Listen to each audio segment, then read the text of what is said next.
Hoje nós temos a graça de, mais uma vez, compartilharmos e ouvirmos a palavra do Senhor, como igreja, como corpo. Desde ontem nós estamos celebrando ao Senhor, nós estamos cultuando ao Senhor e dando graças a Ele. Ontem nós tivemos um momento muito especial como igreja, o batismo de alguns dos nossos irmãos. Nós tivemos batizando ali 3 irmãos, a irmã Silvia, que está aqui presente, junto dela, nós batizamos 2 adolescentes, o Yuri e a Carol.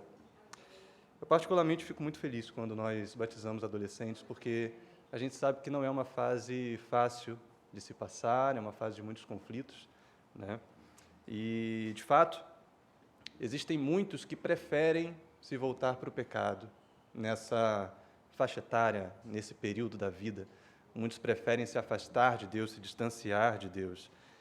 Foi feita uma pesquisa de um instituto americano chamado Life Research, que ele foi pesquisar justamente isso. Quantas daquelas pessoas que são criadas na igreja continuam na igreja quando chegam na sua adolescência? E os números são surpreendentes. Essa pesquisa identificou que 66% dos jovens que são criados na igreja deixam a igreja em algum momento, entre os 18 e 22 anos. Mais da metade dos jovens que são criados na igreja, em algum momento, por pelo menos um ano, deixam a igreja nesse período, entre os 18 e os 22 anos. E desses outros que não deixam, foi perguntado também para eles o que eles acham que os levou a manter-se na igreja, a permanecer na igreja, a continuar nos caminhos do Senhor.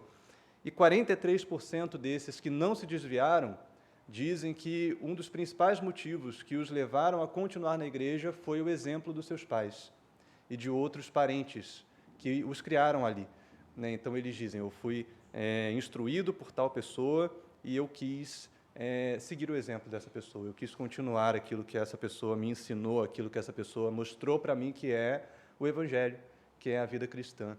Então, esse, apesar de ser 43%, foi o principal dos motivos, né? Seguir o exemplo dos pais e de outras figuras de referência. Aqui a gente vê a importância da influência paterna, materna, da influência familiar nas nossas crianças, nos nossos adolescentes, para que eles permaneçam nos caminhos do Senhor.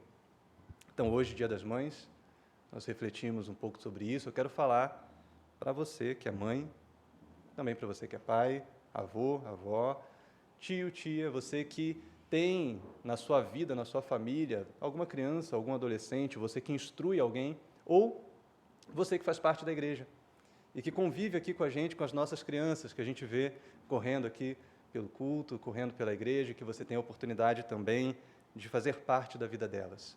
Nós vamos meditar um pouquinho sobre a instrução cristã, desde a infância até a fase adulta, e a importância disso na vida daqueles que crescem nos caminhos do Senhor. Amém? Amém. Então, para isso, quero te convidar a abrir sua Bíblia num salmo que nós citamos hoje pela manhã, que é o Salmo 78. Vai ser o nosso texto de referência hoje, Salmo 78. Ele é um salmo grande, você vai perceber, nós não vamos meditar em todo o salmo, ele tem 72 versículos, mas nós vamos meditar no início do salmo, na sua introdução. Salmo 78, nós vamos ler do versículo 1 até o versículo 8.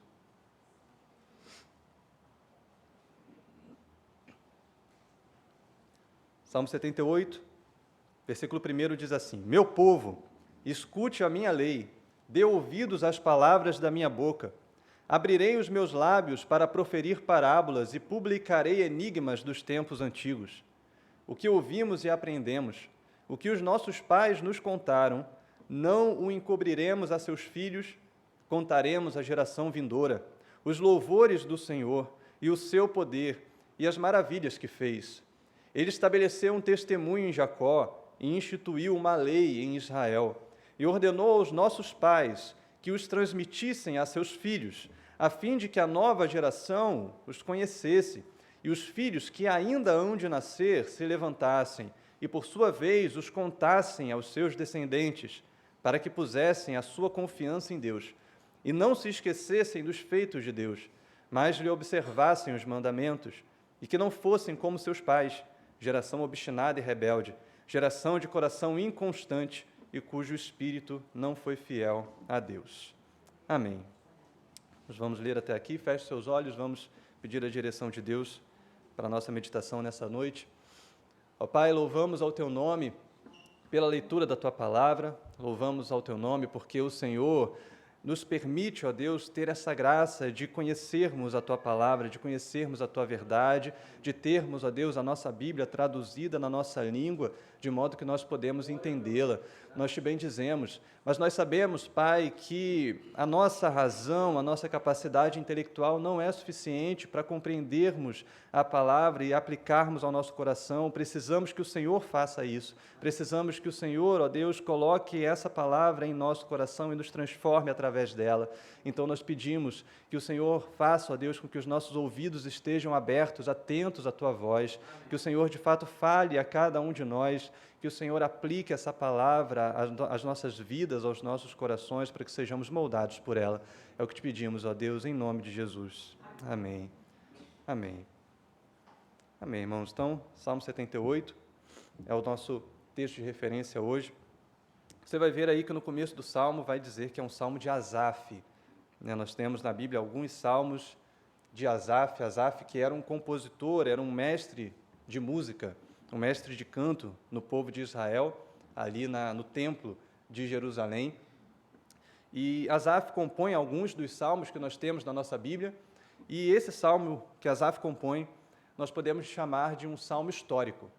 O objetivo do salmo é contar a respeito da história de Israel, a respeito da história do povo de Deus. Nós temos alguns salmos assim, por exemplo, o Salmo 105, Salmo 106, também contam a história do povo de Israel. Então, Asaf vai narrando eventos do passado, mas ele não faz isso só como alguém que quer contar uma história, simplesmente. Asaf, ele conta a história do povo de Deus com um objetivo. E o objetivo de Asaf é ressaltar a fidelidade do Senhor, ressaltar como que Deus se manteve misericordioso e fiel, apesar do povo ser um povo rebelde, apesar do povo de Israel ser um povo que se voltava contra o Senhor. Então ele faz um salmo, que é um cântico, uma música.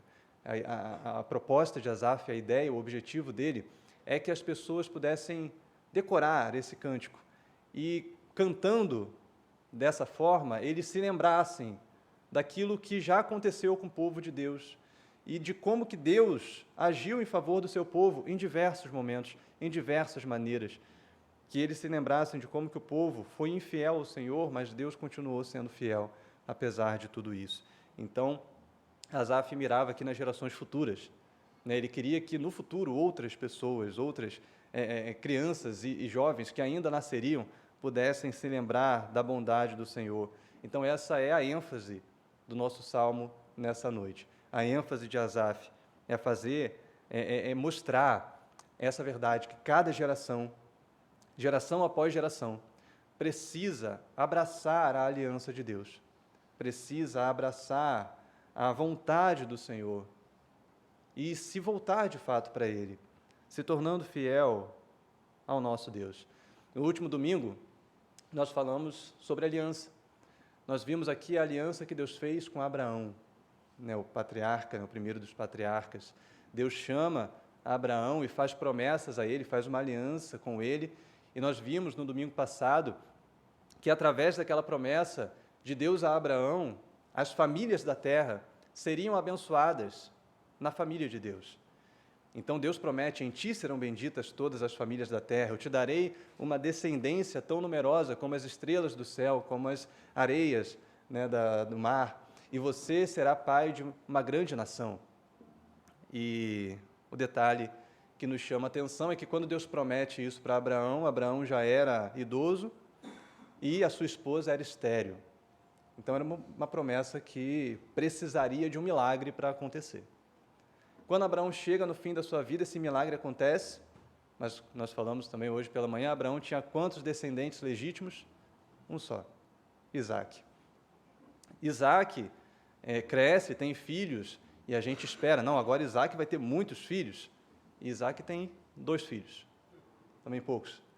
E Deus escolhe Jacó, os filhos de Isaac, Esaú e Jacó, Deus escolhe Jacó para dar continuidade, né, ao seu povo. Jacó já tem seus 12 filhos, e esses 12 filhos crescem, se casam, e num período de fome vão para o Egito, e quando vão para o Egito são ainda 70 pessoas, longe de ser como as estrelas do céu, né, como as areias do mar, uma grande multidão, 70 pessoas.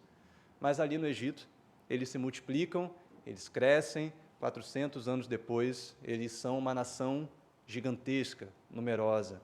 E o faraó do Egito tem medo daquele povo, porque eles poderiam se unir a alguma outra nação e se transformar num exército que se voltasse contra o próprio Egito. Então ali nós vemos que o povo de Deus cresce, o povo de Deus se expande, o povo de Deus se torna escravo no Egito e Deus tira o povo dali, com mão forte, através das 10 pragas, e leva o povo em direção àquela terra prometida que ele prometeu a Abraão. O povo sai, então, pelo deserto. Por conta da rebeldia do povo, ele fica 40 anos no deserto.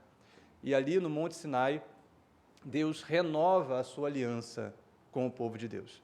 E ali nós temos a aliança sinaítica, né, como é chamada, a aliança que Deus faz com o povo no Sinai. Deus renova a sua aliança e a marca dessa aliança é a lei que é entregue ao povo. Deus entrega ali os 10 mandamentos, a gente vê isso em Êxodo 19, 20, Deus renovando a sua aliança, Deus entrega a sua lei para o seu povo e essa lei, ela é composta, ela é feita no formato de um acordo, de um contrato, como um contrato de um rei com os seus súditos. Um contrato de vassalagem, nós dizemos. Então Deus, como rei, diz para o seu povo: olha, vocês agora são o meu povo, agora eu sou o rei de vocês, e esses são os termos do meu reinado, e assim vocês devem agir. Então a lei de Deus, a palavra de Deus, continha os mandamentos que o povo devia seguir e continha também as promessas do rei. As promessas, caso o povo obedecesse. Então, a aliança de Deus, a aliança desse rei, tinha ali as bênçãos e as maldições. Eles deveriam, então, lembrar dos mandamentos de Deus e obedecer. E é isso que Asaf destaca aqui no Salmo 78. Essa necessidade do povo de lembrar dos mandamentos de Deus. E ele destaca como que o povo não fez isso. Então, em diversos momentos, ele vai trazer essas palavras: lembrar e esquecer, lembrar e esquecer. No versículo 11 ele fala sobre isso, no versículo 35 ele fala sobre isso, no versículo 42 ele fala sobre isso, como que o povo que deveria lembrar da lei de Deus, da palavra de Deus, se esqueceu dela. O povo não honrou a aliança do Senhor, o povo não foi fiel a Deus, o povo de Israel não foi fiel a Deus. Então Asaf destaca, e em cada sessão desse salmo, ele traz a ideia, a expressão, dizendo que apesar de tudo, apesar da bondade de Deus, que nós cantamos aqui ainda há pouco, o povo continuava a pecar, o povo continuava rebelde. Então, se você folhear aí na sua Bíblia e for no versículo 17, a gente vai ver Asaf dizendo: mas ainda assim continuaram a pecar contra ele e se rebelaram no deserto contra o Altíssimo. No versículo 32, ele vai dizer: apesar de tudo isso, apesar de tudo que Deus fez, eles continuaram a pecar e não creram nas maravilhas de Deus. Se você for para o versículo 40, quantas vezes se rebelaram contra ele no deserto e nos lugares áridos, lhe causaram tristeza. Avançando para o versículo 56, você vai ler assim: ainda assim tentaram a Deus o Altíssimo e a ele resistiram e não lhe guardaram os testemunhos. Então a gente vê o que Asaf está destacando aqui, que Deus foi bom com o povo, Deus operou milagres para o povo viu os sinais, mas ainda assim o povo foi rebelde contra Deus. O povo se voltou contra o Senhor. Asaf sabia que o povo precisava se lembrar da lei de Deus. O povo precisava guardar a lei de Deus e por isso ele escreve esse salmo. Por isso ele começa o salmo dizendo assim, a gente lê no versículo 1: meu povo, escute a minha lei e dê ouvidos às palavras da minha boca. Ou seja, Asaf começa aqui o salmo como um profeta. Ele era um mestre de música, ele era um compositor, mas quando ele escreve o Salmo 78, ele se coloca como um profeta. Ele fala da parte de Deus. Meu povo, dê ouvidos, escute a minha lei, dê ouvidos às palavras da minha boca. Ele fala da parte de Deus. Essa palavra que escute é azan, que significa atente obedientemente para essa palavra. Fique alerta, fique atento. Mas não só escute, como também queira seguir o que essa palavra diz. Queira obedecer essa palavra, queira fazer o que ela propõe para você. Escute a palavra de Deus. E como nós falamos aqui antes, na oração, isso é um privilégio, irmãos. Nós termos para nós a palavra de Deus. É uma graça. O Deus Criador de todas as coisas, o Deus soberano, Ele decidiu se revelar a nós. Ele decidiu dar a nós e fazer conhecida de nós a sua vontade, a sua palavra, a sua verdade. Nós recebemos a graça de termos um Deus que se revela. Sendo Deus Espírito, Ele não é um Deus que se esconde. Ele não é um Deus que fica longe de nós e a gente precisa de algum mecanismo muito sofisticado para encontrá-lo, não. Ele se revela. Na teologia, nós dizemos que Deus se revela de duas formas. Existe a revelação natural e a revelação especial. A revelação natural é quando nós olhamos para a criação. Nós vemos que nas coisas criadas existe uma ordem, existe uma harmonia, existe grandeza, e, ao mesmo tempo, nos detalhes existe também ali a complexidade e o cuidado de fazer tudo de uma maneira harmônica. Tudo se encaixa. Você já fez essa reflexão alguma vez? De olhar para uma paisagem, para um pôr do sol, olhar a natureza ao seu redor e ver como que tudo é harmônico, como que tudo é perfeito, como que tudo é belo. E quando nós olhamos para tudo isso, para a beleza da criação, da natureza, o que nós somos levados a pensar? Que precisa ter um Criador por trás de tudo isso. Isso não pode ser obra do acaso. Isso não pode ter vindo do nada, de uma evolução aleatória. Isso precisa ter sido pensado por alguém que fez todas as coisas se encaixarem perfeitamente e estarem em harmonia, contendo grandeza, beleza, detalhes, de maneira bela, perfeita. Tudo isso veio de um Criador. Então, na criação, Deus se revela, Deus deixou a marca dele ali. Mas não somente isso, Deus traz também para nós a sua revelação especial, que é quando Deus fala conosco. Deus se revela por meio da sua palavra, que trouxe ao povo de Israel no deserto, com a sua lei, e então foi se revelando progressivamente através dos profetas e depois no Evangelho, falou até a nós por meio do Filho, depois pelos apóstolos e, por fim, com João no Apocalipse. E hoje nós temos diante de nós a palavra de Deus. Hoje nós temos diante de nós a Bíblia. E essa palavra está próxima a nós, é clara para nós. O próprio Deus falou isso para o povo lá em Deuteronômio 30, no versículo 11 a 14. Essa lei, esse mandamento que hoje eu ordeno, não está longe de vocês. Não está no céu para que você tenha que perguntar quem vai lá buscá-lo, para nós. Não está do outro lado do oceano para que você tenha que dizer quem vai atravessar o oceano para trazer para nós a revelação de Deus. Não, essa palavra está aqui, está na nossa frente, está nos nossos lábios e nos nossos corações. E nós podemos, então, tendo essa graça, nós devemos abraçar a palavra de Deus, conhecer a palavra de Deus e nos aprofundar no entendimento dela. A palavra de Deus é aquela que vai nos fazer crescer na fé, que vai nos tornar cristãos fiéis ao Senhor, mais parecidos com Cristo. É o que o apóstolo Paulo fala em 1 Timóteo 3,16. Toda a Escritura é inspirada por Deus e ela é útil para o ensino, para a repreensão, para a correção, para a educação na justiça, para que o homem de Deus seja perfeito e perfeitamente habilitado para toda boa obra. Então, a palavra de Deus é útil, é necessária, é suficiente para nós. Essa revelação que Deus permitiu que nós tivéssemos diante de nós. E agora o salmista vai, então, falar sobre as verdades dessa palavra. Ele quer expor as verdades dessa palavra, mas é interessante aqui que ele diz que vai falar sobre isso por parábolas e por enigmas. Parábolas e enigmas dos tempos antigos. É o que ele diz no versículo 2.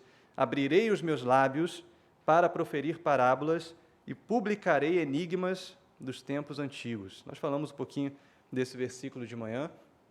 Então, parábolas, o que é? Nós estamos estudando as parábolas aqui no Evangelho de Mateus. Se você tem vindo pela manhã, você tem ouvido a respeito das parábolas de Jesus, as parábolas do reino de Deus. As parábolas são histórias, mas histórias que trazem um ensinamento, que trazem uma lição. Através de uma ilustração, através de uma história, nós podemos aprender algo ali, nós podemos aprender algo com ela. Quais seriam as histórias que Asaf traria para o povo? São as histórias do próprio povo, as histórias do povo de Israel, com as quais a nova geração deveria aprender, a nova geração deveria tirar dali lições. Então, Mateus vai citar isso, o evangelista Mateus cita isso lá na frente, quando ele fala de Jesus, que Jesus também pregava por parábolas, então ele cita esse texto. Ou seja, assim como os mestres da sabedoria do povo de Israel ensinavam e pregavam, assim Jesus também veio, sendo ele a sabedoria de Deus, o perfeito sábio do Senhor, a sabedoria perfeita de Deus, ele vem também ensinando dessa maneira, pregando dessa maneira. Jesus, assim como os profetas do Antigo Testamento, vem como profeta perfeito, o cumprimento perfeito do chamado profético de Deus para o povo, e Jesus então ensina, cheio de sabedoria, cheio de conhecimento, cheio de entendimento. Jesus é o cumprimento perfeito da função profética ao povo de Deus. Então ele diz que ele vai falar, proferir parábolas e publicar enigmas dos tempos antigos. E aí a gente pensa, como assim enigmas? Será que ele vai trazer alguma coisa ali escondida, uma pegadinha? O que é, e a gente tem que descobrir, adivinhar? Não é isso. Quando ele fala de enigmas, ele está falando simplesmente daquela sabedoria antiga, os enigmas dos tempos antigos, dos entendimentos dos antigos, que poderia ser esquecido pelas novas gerações. Então, coisas que as novas gerações abandonam, deixam para trás e se tornam para elas sabedoria antiga, coisas esquecidas. Ele vai trazer à tona de novo. Ele vai lembrar o povo daquelas coisas que o povo esquece, que o povo deixa para trás. Então, esses enigmas, essas coisas que o povo esquecia, essas verdades antigas, e que em muitos momentos era difícil até de compreender. E quais eram essas verdades? A graça de Deus. A graça de Deus é algo que é difícil para nós compreendermos, porque nós temos dificuldade de perdoar quando alguém nos ofende. A gente tem dificuldade de nos reconciliar com alguém, mas quando nós olhamos para a graça de Deus, o que nós vemos? Um Deus que sempre perdoa, um Deus disposto a perdoar, um Deus disposto a se reconciliar com o seu povo. Isso é um mistério para nós, essa graça, essa bondade. E, ao mesmo tempo, também nos surpreende a rebeldia do povo, que mesmo Deus operando milagres e fazendo grandes sinais, o povo ainda se voltava contra o Senhor. O povo ainda virava as costas para Ele. E essa é uma tendência de cada um de nós, irmãos, sermos rebeldes contra Deus. Mesmo nós, possuindo a palavra, mesmo possuindo a revelação de Deus, nós temos essa tendência de nos esquecer da palavra do Senhor, de nos esquecer da sua vontade. Por que isso acontece? Porque o nosso coração ama o pecado. Nosso coração ama fazer a nossa própria vontade e não a vontade de Deus, e não obedecer à voz do Senhor. E isso se resolve somente quando a própria palavra transforma o nosso coração, quando o próprio Deus muda o nosso coração, molda o nosso coração de acordo com a sua palavra. E então a nossa mente, o nosso entendimento é transformado, como o apóstolo Paulo diz em Romanos 12, versículo 2, não se amoldem a esse mundo, mas deixem-se ser transformados pela renovação da vossa mente. E por isso, então, é que é necessário que se faça o que o salmista está fazendo, proclamar a palavra, pregar a palavra, porque é pela palavra que a transformação acontece, é pela palavra que a salvação acontece, é pela palavra que nós somos salvos, pela graça de Deus. E é assim que Asaf justifica o seu trabalho, assim que Asaf justifica a escrita desse salmo. E ele vai falar então dessa missão profética, essa missão de pregar a palavra, que não era só dele, é de cada crente, é de cada um de nós. No versículo 3, você pode acompanhar, até o versículo 5, ele vai dizer assim: o que ouvimos e aprendemos, o que os nossos pais nos contaram, não o encobriremos a seus filhos, mas contaremos à geração vindoura os louvores do Senhor e o seu poder e as maravilhas que fez. Ele estabeleceu um testemunho em Jacó e instituiu uma lei em Israel e ordenou aos nossos pais que os transmitissem a seus filhos. Então Deus estabeleceu um testemunho, a sua lei em Israel. Mas não somente isso. Ele concede a lei como testemunho, ou seja, como uma lembrança da vontade dele, como algo que está sempre diante de nós, para nós lembrarmos daquilo que Deus espera, mas ele também nos dá uma ordem, ao entregar a nós a sua verdade, ao entregar a nós a sua palavra. E qual é essa ordem que nós vemos aí no final do versículo 5? Ordenou aos pais que transmitissem essa palavra aos seus filhos. Asaf muito provavelmente se lembra aqui dos textos do Antigo Testamento que trazem essa ordem para o povo de Deus, especialmente o Shema. Nós falamos sobre ele na quinta-feira e eu quero ler novamente esse texto com você, então vou te pedir para voltar lá em Deuteronômio, no capítulo 6, Deuteronômio 6, nós vamos ler do 4 ao 9. Nós vamos ver essa ordem de Deus para o seu povo. Deuteronômio 6, do 4 ao 9, quando Deus diz assim: escute, Israel, o Senhor nosso Deus é o único Senhor. Portanto, ame o Senhor seu Deus de todo o seu coração, de toda a sua alma e com toda a sua força. Estas palavras que hoje lhe ordeno estarão no seu coração. Você as inculcará a seus filhos e delas falará quando estiver sentado em sua casa, andando pelo caminho, ao deitar-se e ao levantar-se. Também deve amarrá-las como sinal na sua mão, e elas lhe serão por frontal entre os olhos, e você as escreverá nos umbrais de sua casa e nas suas portas. Então esse é o Shema, o escute Israel, a ordem de Deus para o seu povo. Ele ordena que a palavra de Deus seja transmitida, seja levada adiante. Mas como transmitir essa palavra? De acordo com esse texto que nós lemos. Bom, a gente pode colocar aqui pelo menos 2 passos. Primeiro, é necessário amar ao Senhor e reter essa palavra. Os versículos 5 e 6, no Shema, de Deuteronômio 6, ele vai falar isso: ame o Senhor seu Deus. E no versículo 6, essas palavras estarão no seu coração. Então é necessário que se ame a Deus e retenha a palavra, para que então ela seja transmitida.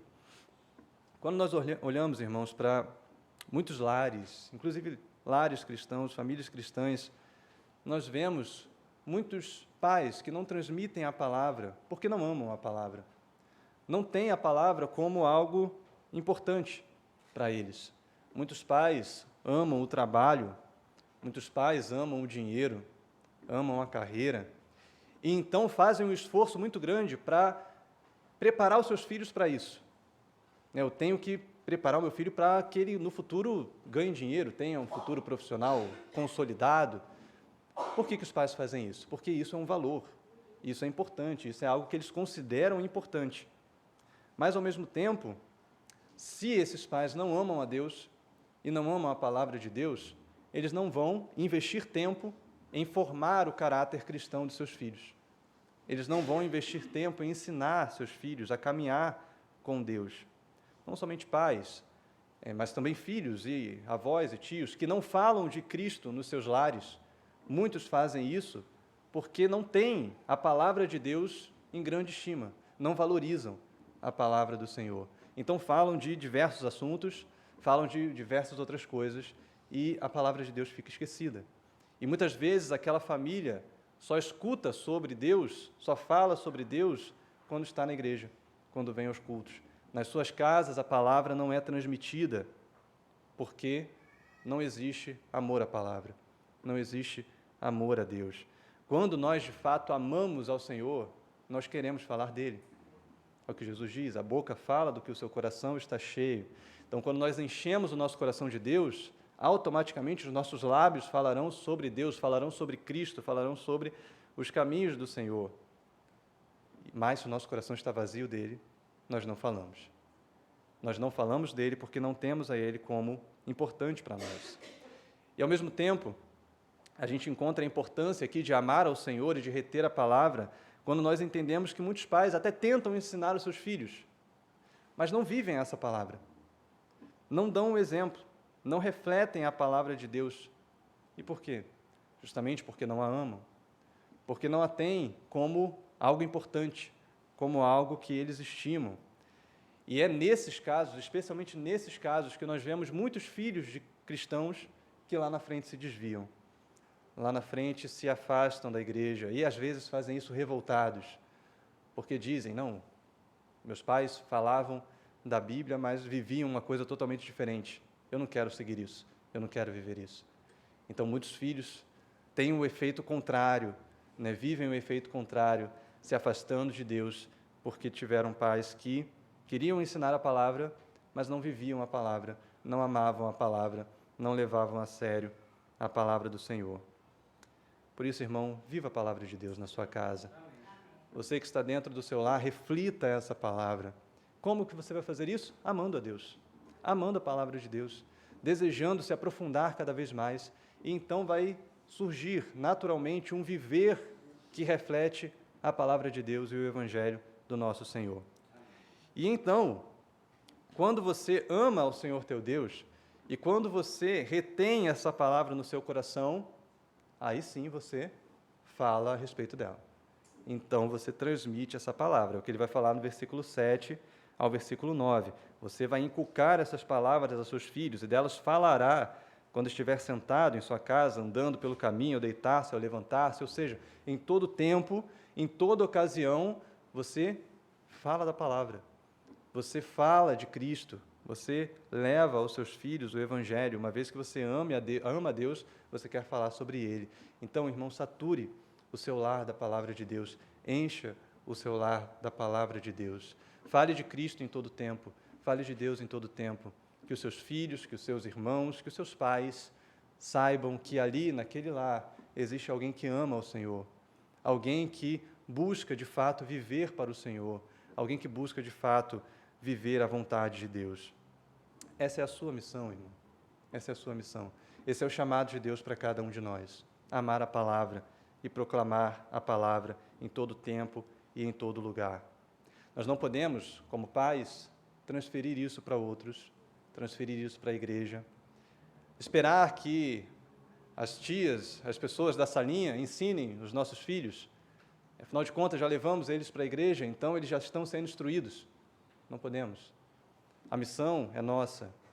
A missão é daqueles que estão no lar, na casa, na família, ensinar, instruir, orientar, direcionar.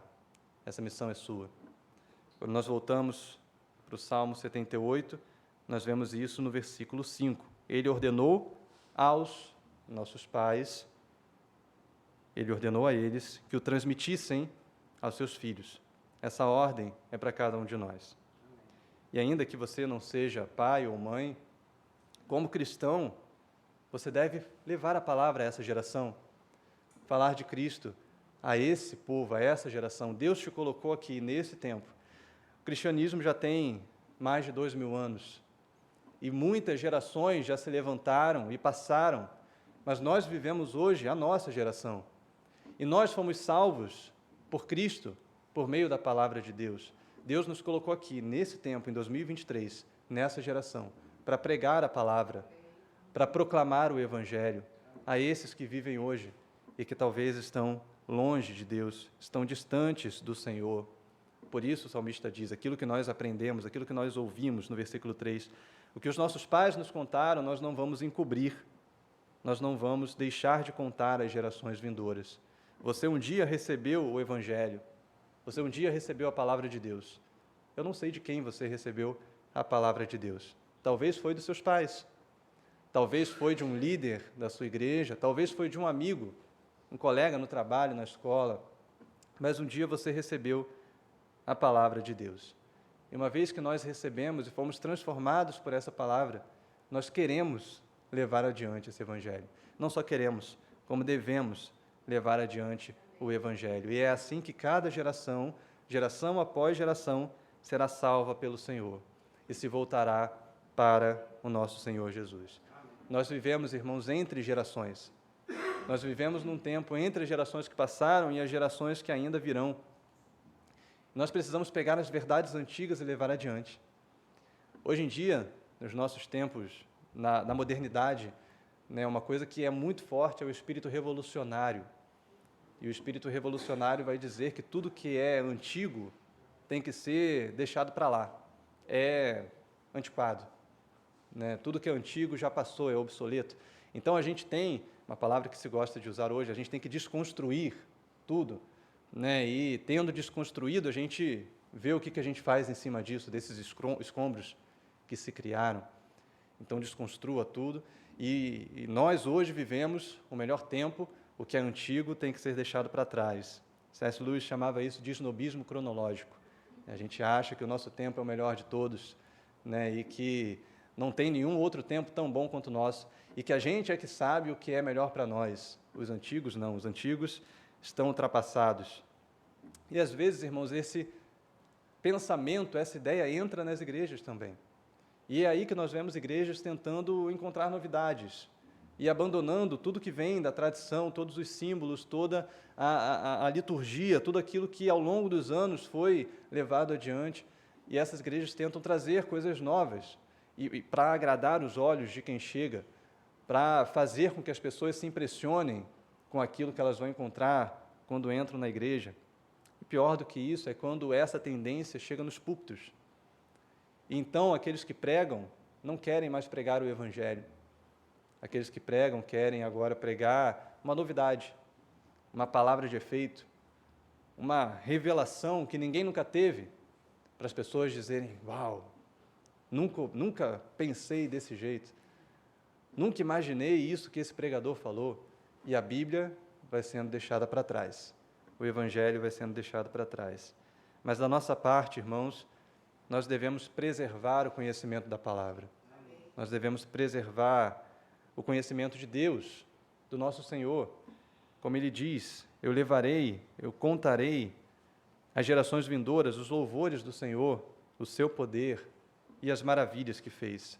Nós devemos mostrar para essa geração que o nosso Deus é um Deus poderoso, que o nosso Deus é um Deus que opera maravilhas, o nosso Deus é um Deus digno de ser louvado, porque Ele é Senhor, Ele é soberano, Ele reina sobre tudo e sobre todos. Então nós devemos mostrar para essa geração essas verdades. O nosso Deus é um Deus poderoso, é um Deus cheio de graça, cheio de poder, cheio de bondade, cheio de glória. Amém? Então Asaf vai para a última parte do Salmo, versículos 6 a versículo 8. Asaf ele vai terminar aqui apontando que a pregação da palavra tem alguns propósitos, tem alguns objetivos. Então ele diz que nós precisamos levar adiante a palavra do Senhor, mas fazemos isso para quê? Então a primeira função que nós vemos aí está no versículo 6. Você pode acompanhar no versículo 6 que ele diz assim: a fim de que, ou seja, com o objetivo de que a nova geração os conhecesse e os filhos que ainda hão de nascer se levantassem e, por sua vez, os contassem aos seus descendentes. Então, a primeira função é uma função pedagógica, uma função evangelística, que as novas gerações que virão no futuro possam ensinar os outros, levar adiante a palavra. Então, irmãos, quando você prega para alguém, quando você fala de Jesus para alguém e essa pessoa se converte, você está levando Cristo não só a uma pessoa, você está levando Cristo àquela pessoa e a todas as outras pessoas para quem aquela pessoa vai pregar, para quem aquela pessoa vai levar o Evangelho à frente. Você que é pai, você que é mãe, quando você ensina os seus filhos, você está ensinando não só uma pessoa, mas aqueles a quem seus filhos vai evangelizar e para quem eles vão pregar no futuro. Tem muitas histórias assim ao longo da história da igreja. Eu destaco algumas. A gente lembra da história de Hudson Taylor. Hudson Taylor era um adolescente rebelde, de pais cristãos, e ali com seus 17 anos, era um feriado, ele estava em casa, sua mãe e seus pais estavam viajando, ele não tinha muitos afazeres naquele dia, ele decide então entrar na biblioteca do pai para pegar um livro para ler. E nesse momento a mãe dele, que estava longe e que tentava pregar o evangelho para ele, sente um incômodo no coração e decide orar pelo seu filho. Então ela vai para um cantinho, começa a orar, aquele incômodo muito forte no coração dela, e depois de um tempo ela sente uma paz. E ela percebe que Deus atendeu a sua oração. Hudson Taylor, ele relata isso num diário seu, e ele diz que naquele mesmo momento, enquanto a sua mãe orava, Ele estava ali na biblioteca do pai procurando um livro para ler e ele não encontrou nada interessante. Então ele diz que decidiu pegar um folheto. E aquele folheto tinha o título A Obra Consumada de Cristo. E ele começa a ler sobre a obra consumada de Cristo e naquele momento, sozinho, na biblioteca do seu pai, ele se converte. Hudson Taylor, depois de um tempo, se torna um grande missionário. Ele vai para a China e ele prega para uma multidão de pessoas e milhares de chineses se convertem ao Senhor através da vida de Hudson Taylor. A gente conhece Hudson Taylor, mas poucos conhecem a sua mãe, que pregou para ele, que orou por ele, e que através dessas orações ele se converteu. Ou a gente poderia falar de Agostinho de Hipona, onde a sua mãe é mais conhecida, Mônica, né, que ensinava ele e orava também por ele. Agostinho de Hipona vivia uma vida devassa, uma vida entregue aos pecados, e um dia, depois de muita oração da sua mãe, ele se converte. Ele se volta para o Senhor e se torna um dos maiores teólogos da história da igreja. Ou seja, a pregação da palavra, a oração, possui poder. É através da pregação da palavra que Deus salva pecadores e Ele faz com que a sua igreja cresça. Então, irmãos, não menospreze o poder de pregar a palavra para uma pessoa sequer, para uma pessoa que seja. Pregue sempre o Evangelho, fale sempre do Senhor Jesus. As novas gerações virão e falarão também do Senhor Jesus. Nós podemos pensar, imagino que o pastor Oswaldo e a irmã Rosângela, quando ensinavam Danilo, pequenininho, talvez não imaginassem que um dia Danilo estaria ensinando Adam o mesmo Evangelho. Talvez Danilo, quando ensina Adam hoje, e fala de Jesus já com Adam pequenininho, talvez não imagine que um dia Adam estará adulto, ensinando seus filhos. E assim, geração após geração, o Evangelho será levado. Geração após geração, o Evangelho vai se perpetuar. Esse é o primeiro objetivo, né, que Asaf coloca aqui, esse objetivo evangelístico e pedagógico. Ele traz ainda outras funções, nos versículos 7 e 8, funções mais práticas, e aqui a gente vai ver 4 verbos que vão trazer para nós 4 funções. No versículo 7 ele começa dizendo, para que pusessem a sua confiança em Deus. Então, por que nós devemos ensinar as nossas crianças, os nossos filhos a seguirem o caminho do Senhor? Para que eles saibam colocar a sua confiança no Senhor. E hoje, Dia das Mães, se compartilharam muitos presentes, né? Muitos presentes foram dados às mães, mas como pais, como mães, nenhum presente é tão grande quanto presentear os seus filhos com a palavra de Deus. Porque ali você ensina os seus filhos a confiar em Deus. E essa vida, irmãos, é uma vida que vai trazer muito sofrimento. É uma vida que vai trazer muita dor, muita dificuldade. E a melhor maneira de nós encararmos os sofrimentos dessa vida é confiando no Senhor. É amando a Deus, é amando ao Senhor. Então, quando nós ensinamos os nossos filhos a confiarem em Deus, nós damos a eles um presente. Um presente de passarem por momentos difíceis na vida, o que é inevitável, sabendo fazer isso, colocando o seu coração em Deus. Existem muitos pais que querem superproteger seus filhos e que querem passar para os seus filhos uma ideia de que o mundo pode ser cor-de-rosa, que não vai ter sofrimentos, não vai ter problemas. Então, evitam, de qualquer maneira, que seus filhos passem por dificuldades. Mas isso, irmãos, vai criar adolescentes, jovens, que não estão preparados para lidar com os sofrimentos da vida. Nós, pelo contrário, precisamos mostrar para os nossos filhos que sim, esse mundo tem aflições, que esse mundo traz sofrimentos, mas que nós temos o que fazer diante das aflições. E o que nós devemos fazer é ir até a presença do Senhor, levar as nossas queixas e questões a Ele em oração e confiar nele para a nossa salvação. Então, nós ensinamos os nossos filhos a confiar no Senhor. Depois ele vai dizer que eles não se esqueçam dos feitos de Deus. Ou seja, um outro objetivo de ensinar as nossas crianças é produzir nelas e nos nossos adolescentes uma mente firmada em Deus. Muitos jovens se esquecem de Deus, nós falamos disso no começo. Por que isso acontece? Porque muitos deles não têm a base na palavra, não estão firmados na palavra, não foram ensinados na palavra. Isso é um princípio, Provérbios 22:6, texto muito conhecido. Ensina a criança no caminho que deve andar, e ainda quando for velha, não se desviará dele. Ou seja, quando nós permitimos que os nossos filhos, nossas crianças tenham essa base na palavra, elas tendem muito mais a se manter fiéis ao Senhor, a continuar nos caminhos do Senhor quando chegarem à fase adulta. O jovem, o adolescente, ele vai viver muitas provas da sua fé. Eu mesmo passei por muitas delas. Passei por provas no período de escola, da faculdade, período de trabalho. E não é fácil sustentar a fé e manter a fé nesses ambientes. Essa mesma pesquisa que eu citei no começo mostra que a maior parte dos jovens que se desviam quando entram na faculdade, porque ali eles encontram um mundo totalmente novo, totalmente diferente, com tentações totalmente novas, a fé deles é provada, e então muitos deles abandonam os caminhos do Senhor. Mas quando nós ensinamos desde cedo os nossos filhos, nós ensinamos a eles também que eles devem manter a sua mente firmada em Deus, manter o seu coração firmado no Senhor.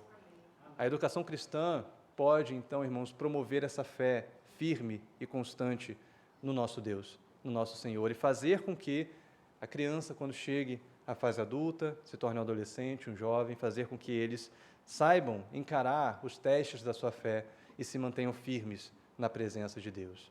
Esse é ainda um outro objetivo. Um terceiro objetivo que ele traz aqui no versículo 7, está no final, quando ele diz: mas lhe observassem os mandamentos. Ou seja, quando nós pregamos a palavra e ensinamos as novas gerações, nós buscamos também produzir nelas uma disposição à obediência, uma disposição a obedecerem à palavra de Deus. E quando nós pensamos no nosso tempo moderno, nós pensamos que hoje nós vemos uma crise de autoridade. Pessoas que não querem mais seguir nenhum líder, nenhuma autoridade. O que é pregado, o que é dito por aí é que você tem que fazer o que você quiser. Você tem que ser dono do seu próprio nariz e fazer aquilo que você acha correto. Ninguém tem que te dizer o que fazer. Você tem que saber o que é melhor para você.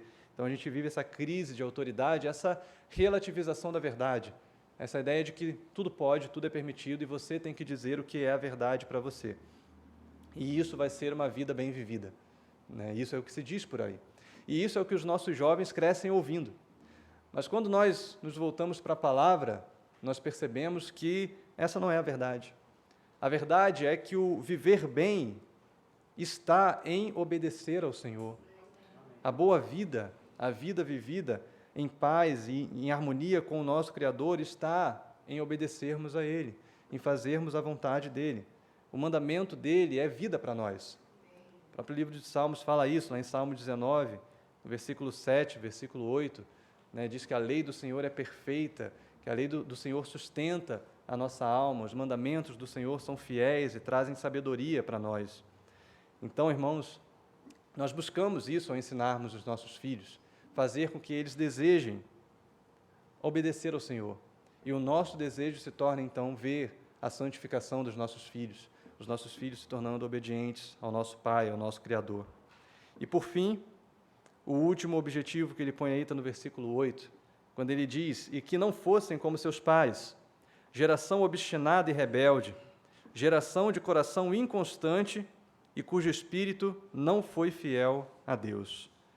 Então, nós vemos aqui ainda um objetivo de produzir um rompimento com os maus padrões familiares, com os pecados dos seus pais. E muitas vezes nós queremos que os nossos filhos sejam melhores do que nós, em muitas coisas. Nós queremos que eles possam ir mais longe do que nós fomos, avançar mais do que nós avançamos, ser melhores do que nós em muitos aspectos. Mas a gente precisa refletir e na devoção a Deus. Será que nós também queremos que os nossos filhos sejam melhores do que nós? E na fidelidade ao Senhor, será que nós também queremos que os nossos filhos possam ir mais longe do que nós fomos? Será que esse é um desejo nosso? Quando Asaf fala aqui no versículo 8, ele está falando daquela segunda geração do deserto. A gente lembra que toda uma geração pereceu, morreu no deserto, porque foi infiel ao Senhor, foi rebelde, se voltou contra Deus. Esses eram os pais que ele fala aqui no último versículo, no versículo 8. Mas aquela nova geração que veio, que foi criada também por aqueles pais rebeldes, pôde ser uma geração que entrou na terra prometida e que, de certa forma, se manteve fiel ao Senhor enquanto foi liderada ali por Moisés e Josué. E o que fez com que isso acontecesse? A palavra de Deus, os mandamentos do Senhor, a doutrina, a lei do Senhor. Irmãos, toda família tem seus maus padrões. Ainda que nós sejamos crentes e busquemos fazer a vontade de Deus, nós vamos ter no nosso comportamento, na nossa personalidade, coisas ruins que nós, inevitavelmente, podemos acabar passando para os nossos filhos, como um mau exemplo, como algo que nós nem queríamos passar, mas que acabamos passando para eles. Mas o que a Bíblia diz para nós, o que a palavra de Deus diz para nós, é que a mesma palavra, as Escrituras Sagradas, elas são mais poderosas, irmãos, do que o pecado que nós vivemos e que está em nós. A palavra de Deus é mais poderosa do que os pecados familiares. E, ultimamente, nos últimos anos e últimas décadas, a gente viu a doutrina da maldição hereditária sendo difundida por aí. E muitos diziam que existem pecados que são passados de pais para filhos de uma forma espiritual, onde demônios que atuam nos pais passam também a atuar nos filhos. Então, fala-se de demônios de prostituição, demônios de vícios, de bebedeiras ou de agressividade, e se defende isso, que existe uma maldição hereditária que, mesmo que a pessoa se converta, ela precisa, de alguma forma, quebrar essa maldição, uma oração específica, uma confissão específica, porque se converter não seria suficiente, essa maldição continuaria ali. E o que a Bíblia diz para nós, irmãos, é que isso não é verdade. A palavra de Deus, ela transforma tudo. A palavra de Deus muda tudo. E a palavra de Deus tem poder para nos libertar de todo e qualquer pecado. Não existe maldição hereditária. Não existe pecado familiar, pecado dos nossos pais, que resistam à palavra de Deus. A palavra de Deus pode, e ela nos transforma por completo. Ela transforma o nosso coração inteiramente, quando nós nos voltamos para o nosso Senhor e nos deixamos ser transformados pela renovação da nossa mente. Ou seja, já caminhando para o final, para a nossa conclusão. Na semana passada, na primeira pregação dessa nossa série sobre família, nós vimos como que Deus escolheu abençoar as famílias da terra através da sua família, na sua família. Hoje nós vemos, então, como que a nossa família pode se inserir na família de Deus. E como é? Como que a nossa família se insere na família de Deus? Somente por meio da palavra do Senhor. É por meio da pregação da palavra que a nossa família se torna a família de Deus. É por meio da pregação da palavra que os nossos filhos podem se tornar filhos de Deus. É por meio do poder do Evangelho que nós vemos pessoas que antes estavam longe de Deus, que vivem conosco, se aproximando do nosso Senhor. É por meio de Cristo. Cristo é o poder de Deus para a salvação de todo aquele que crê. Cristo veio ao mundo, irmãos, para levar muitos a fazerem parte da família de Deus.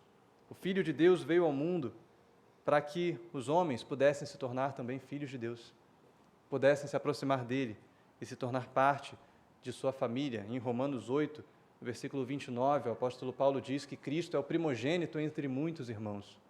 Ele é o primeiro de muitos outros que vieram a fazer parte dessa família, da família do nosso Senhor. A vida eterna é, então, conhecermos a Ele. A vida eterna é nos voltarmos para o Senhor. O próprio Jesus diz isso em João 17, 3, quando Ele fala ao Pai que a vida eterna é conhecer a Ti, o único Deus verdadeiro, e ao Seu Filho, a quem enviaste. Então, irmãos, não existe salvação em nenhum outro.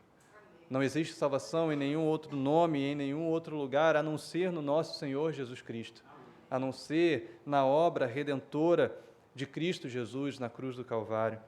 Por isso, irmãos, seja transformado pela obra de Cristo. Que a obra de Cristo transforme o seu coração. Comprometa-se verdadeiramente com Ele, se apegue ao Senhor Jesus e, tendo feito isso, transmita Cristo ao mundo. Leve a palavra de Deus adiante. Leve a palavra de Deus a quem está perto de você, especialmente a quem está no seu lar. Nós sonhamos, irmãos, em ver novas gerações que sejam fiéis ao Senhor. Gerações que se comprometam verdadeiramente com Deus. Nós sonhamos em ver a igreja futuramente sendo uma igreja viva, uma igreja vibrante, uma igreja que ama de fato ao Senhor, uma igreja que gere uma marca, um impacto nesse mundo, que possa de fato levar o Evangelho a esse mundo.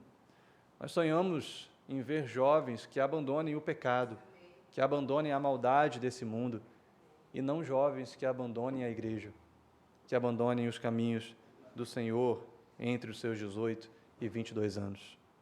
E tudo isso, irmãos, tudo isso começa dentro da sua casa. Tudo isso começa dentro dos nossos lares. O lar é o principal ambiente da educação cristã dos nossos filhos. Nós, como pais, recebemos essa missão, esse propósito. Então, algumas aplicações para nós nessa noite. Primeiro, viva essa palavra, especialmente dentro da sua casa. Viva a palavra, reflita a palavra. É comum, irmãos, que nós sejamos menos cuidadosos com os de casa do que nós somos com os de fora. Nós ficamos, talvez, mais à vontade para deixarmos os nossos pecados aflorarem em casa, né, do que nós deixamos fora de casa. Mas, na verdade, aqueles que fazem parte do nosso convívio familiar são as pessoas mais importantes para nós. Sua esposa, seu marido, seus filhos, seus pais, são as pessoas mais importantes para você. E é ali, nesse contexto, na sua casa, no seu lar, que você deveria ter mais cuidado de não deixar o pecado afetar as suas relações familiares, de não deixar com que você esqueça de levar a palavra adiante através da sua vida, através do seu exemplo. Então, irmãos, deixa a palavra transformar o seu coração. Deixa a palavra refletir, se refletir na sua vida, na sua conduta dentro do seu lar, no seu comportamento dentro do seu lar. Porque essa palavra é o poder de Deus para a salvação e para a transformação, para a sua transformação, para a transformação também dos seus familiares. Se você é filho, se você ainda vive com seus pais, ou se você tem contato com os seus pais, receba a instrução deles de modo obediente e humilde. Se você recebe ainda a instrução dos seus pais, abrace aquilo que eles dizem. Cada geração deve abraçar a aliança do Senhor. Também a sua geração deve abraçar a aliança do Senhor. Também você deve abraçar a aliança do Senhor. Então, seja submisso àqueles que te ensinam a palavra. Seja submisso àqueles que pregam para você, que mostram para você o caminho do Senhor. E isso vale não só para os filhos, mas para cada um de nós, que estamos aqui domingo após domingo, semana após semana, recebendo a palavra, ouvindo a palavra. Sejamos submissos à palavra de Deus, sejamos obedientes à palavra de Deus e nos deixemos ser transformados pela palavra de Deus. Especialmente aos pais e às mães, aqueles que cuidam ainda de crianças e adolescentes, ou avós que cuidam dos seus netos. Compreenda, meu irmão, minha irmã, a importância do seu papel. Compreenda a importância da missão que Deus confiou a você. Deus confiou essa missão de transmitir a palavra. Deus te confiou essa missão de pregar para os seus filhos, de ensinar seus filhos, seus netos, aqueles que fazem parte da sua vida, que estão na sua casa. E isso é um privilégio. Deus está levando adiante, por meio de você, a sua palavra, o seu evangelho. E Ele te permitiu discipular uma criança, um adolescente, alguém que está começando a conhecer o mundo, a entender a vida. Deus te deu esse privilégio de fazer parte desse discipulado, dessa missão, dessa obra de levar adiante o evangelho. Então, irmão, não abandone essa missão. Não negligencie essa missão com seus filhos, com seus netos, seus sobrinhos. Não negligencie essa missão. Se apegue, de fato, à palavra de Deus e pregue para aqueles que Deus colocou na sua vida.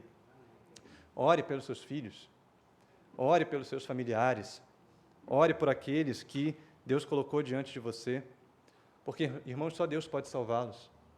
Não existe fórmula. Mesmo que nós ensinemos todos os dias e o tempo inteiro os nossos filhos, ainda assim só Deus pode salvá-los.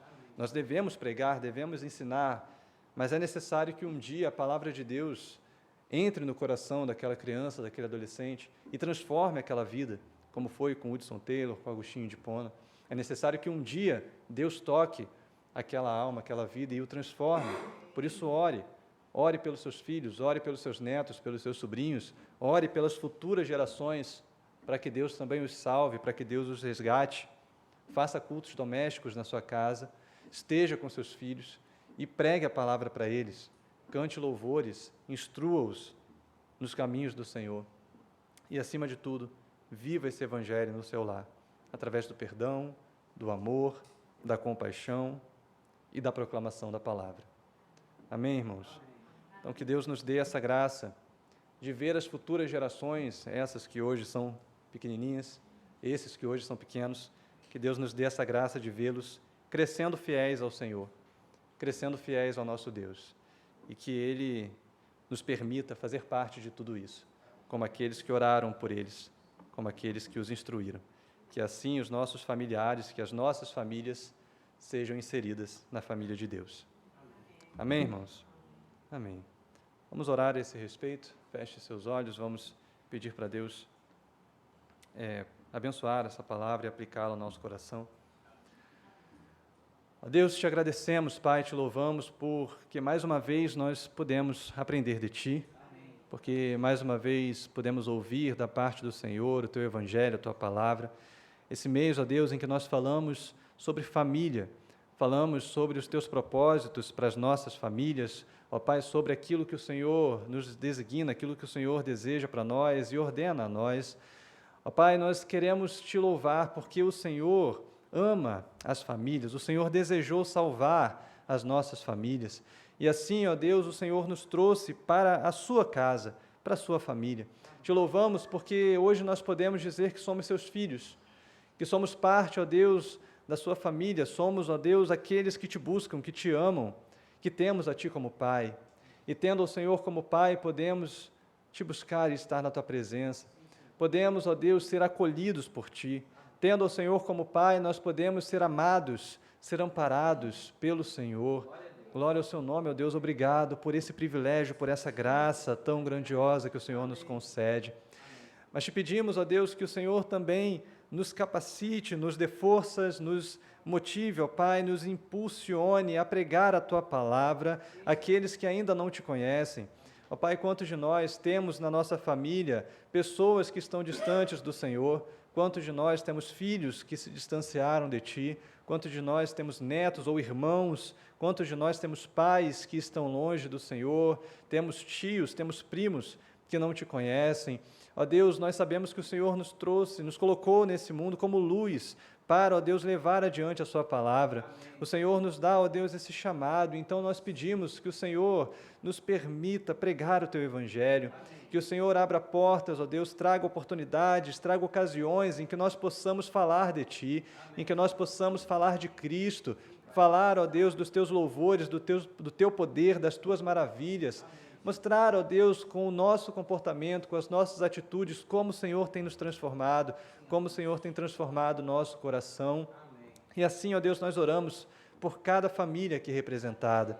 E pedimos, ó Deus, que o Seu Espírito entre em cada lar, em cada casa, e toque cada vida. Ó Deus, que o Senhor traga o Seu poder sobre cada lar, trazendo também salvação a cada casa, ó Deus, a cada lar aqui representado. Que o Senhor traga a Sua luz, que o Senhor faça, ó Deus, com que todo mal e todo pecado seja desfeito, seja dissipado, para que em cada lar possa haver ali um altar de adoração ao Senhor, para que em cada lar o Seu nome seja exaltado, o Seu nome seja glorificado, que assim nós possamos ver, ó Deus, as futuras gerações Te adorando, Te buscando, Te servindo, que assim nós possamos ver os nossos familiares vindo à Tua casa, desejando, ó Deus, ouvir da Tua palavra e cantar louvores a Ti, que assim nós possamos Te glorificar ao ver a Tua obra, o Teu reino se expandindo nesse mundo e alcançando as nossas famílias, para a honra e glória do Teu nome, em nome de Jesus, Pai. Amém. Amém. Amém, irmãos.